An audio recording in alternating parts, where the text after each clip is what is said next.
He said, "You're nothing without me." The first time I realized something was wrong, it wasn't because of what he said. It was because of how quiet it got afterward. His voice usually filled every corner of my life, loud, assured, heavy with certainty. But that night, after I told him I'd been offered a position abroad, he only smiled. Too calm, too controlled. "Sweetheart," he said softly, "you're nothing without me." He didn't raise his voice. He didn't need to. The words were efficient, surgical. They cut where he knew I was weakest. And I believed him. For a long time, I carried his voice like scripture. Every choice I made was a translation of his control. He built the walls. I decorated them. But the night he didn't come home, something shifted. Not panic, something quieter, a knowing. The call came at 2:14 a.m. I had fallen asleep on the couch, his shirt still damp with cologne on the cushion beside me. The number was unknown. When I answered, no one spoke. Just breathing. Then, faint laughter. A woman's. Not cruel, intimate, familiar. Then the line went dead. The silence that followed wasn't shock. It was confirmation. Because somewhere deep inside, I had known. For months. His late meetings, his new cologne, his sudden interest in space. People lie loudly. Guilt moves in whispers. The next morning, I didn't ask questions. I made coffee, kissed his cheek when he came home, listened to his lies about work, and in between his words, I studied the way he didn't meet my eyes. Suspicion is a dangerous drug. Once it enters your system, you can't function without more. So I fed it, quietly. The investigation began in small doses: phone bills, deleted messages, receipts folded twice before being thrown away. Every piece fit too perfectly, like a puzzle he thought I'd never start. There was another woman. Younger, blonder. She sent him photos of her dog, of the wine they'd share next time. Her texts had timestamps that aligned perfectly with the hours he told me he was at the gym. I saved them, all of them. Then I found the lease, an apartment in her name, but his signature beneath the deposit. 3 months. 3 months of pretending he still loved me. But this story wasn't about another woman. It was about me. And the quiet moment I stopped wanting to be loved by someone who used love as a leash. He once told me, "You wouldn't survive a day without me." So I decided to test that theory.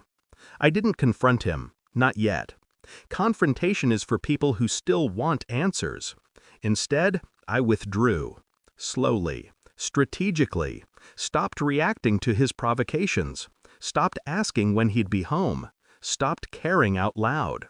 He noticed. They always do when the puppet stops dancing. "What's wrong with you lately?" he asked one morning, pouring coffee he didn't make. I smiled. Nothing. He didn't know it, but I had already filed for a transfer. A position overseas, fully approved, start date confirmed. And while he slept, I recorded everything. The messages, the receipts, the call logs, the apartment lease, all tied neatly in a folder with his name printed across the front. When I finally decided to end it, I didn't plan a confrontation. I planned a demonstration. It happened on a Sunday. He came home wearing guilt disguised as exhaustion. I waited for him in the kitchen, the folder beside his coffee mug. He saw it immediately. His hand froze halfway to his mouth. "What's this?" I didn't answer. He opened it. The silence that followed was almost tender. Page after page, his sins stared back at him. The phone records, the lease, the photos. I watched his face fall in increments, ego peeling away like dead skin. "Where did you?" "You were careless," I said softly. "Or maybe you just thought I wouldn't look." He laughed, but it cracked halfway through. "You think you can leave me and survive? You wouldn't last a week without me." That was his final mistake.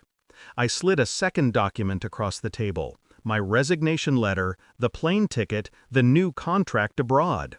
Effective tomorrow. He blinked. Once. Twice. A man realizing too late that the control he worshipped had expired. I expected rage. He gave me silence, the kind that trembles at the edges of disbelief. He stood there, searching my face for the girl who used to flinch when he raised his voice. But she wasn't home anymore. "She'll get bored of you," he whispered finally. "They always do." I tilted my head. "Maybe, but at least I'll be free when she does." He reached for me then, not to touch, but to anchor himself. His eyes wet, his voice small. "Don't do this. You're all I have." For a moment, I almost felt pity. Then I remembered how it felt to shrink beneath his love, to mistake control for care. I took a step back. Let the distance grow. "You said I was nothing without you," I whispered. "But you were wrong." He blinked, uncomprehending. I smiled faintly. "Because the day you left, I still woke up breathing." I walked out then. No shouting, no closure. Just the quiet certainty of someone who has finally learned the difference between leaving and escaping. Outside, the air was colder than I remembered. Clean, unforgiving. He would crumble, eventually. Men like him always do when their audience disappears. I didn't need to watch. His downfall would be private, a slow decay built from the silence I left behind. I once believed love was survival, that without it I'd cease to exist. But survival isn't love, it's endurance, and I've done enough enduring. As I reached the airport gate, I looked down at my hands, steady, unshaking. For the first time, they didn't tremble from fear, only from freedom. He was wrong about many things, but mostly he was wrong about this. When you stop needing someone who tried to own you, you don't lose yourself, you finally meet her. Love shouldn't feel like survival, and I'm done surviving.